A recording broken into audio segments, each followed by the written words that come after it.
السلام عليكم. ازيكم يا جماعة؟ عاملين ايه؟ يا رب تكونوا بخير. جاية ومعايا اللون الأسمر.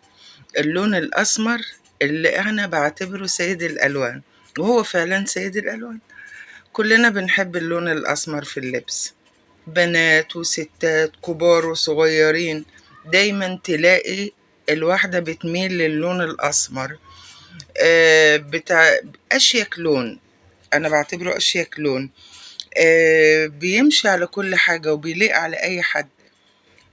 لون جميل جدا، بنفضله في اللبس. فجيت لكم بمجموعة من الموديلات، عبايات وفساتين بأشكال مختلفة، فيها اللون الأسمر، وفيها داخل برضو لونين منهم اللون الأسمر.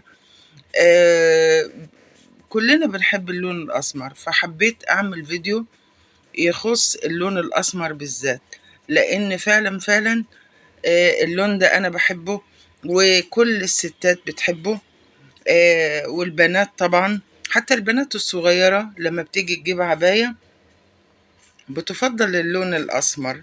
عشان كده حبايب قلبي، أنا جيت لكم بالمجموعة دي، يا رب تحوز إعجابكم. أرجو إن انت تسيبيلي تعليق تقولي لي إيه رأيك، اللون الأسمر عجبك أو انت بتحبيه بتفضليه في لبسك. أعتقد إن كلنا بنحبه. إن شاء الله يعجبكم الفيديو ده. قلت أجيب حاجة جديدة، وهنركز على لون. يعني في ألوان طالعة السنة دي جميلة، برضو هنتكلم عنها في فيديوهات تانية إن شاء الله. أسيبكم بقى نكمل الفيديو مع بعض. أرجو منكم الاشتراك في القناة، وضع لايك لو الفيديو عجبك. مع السلامة.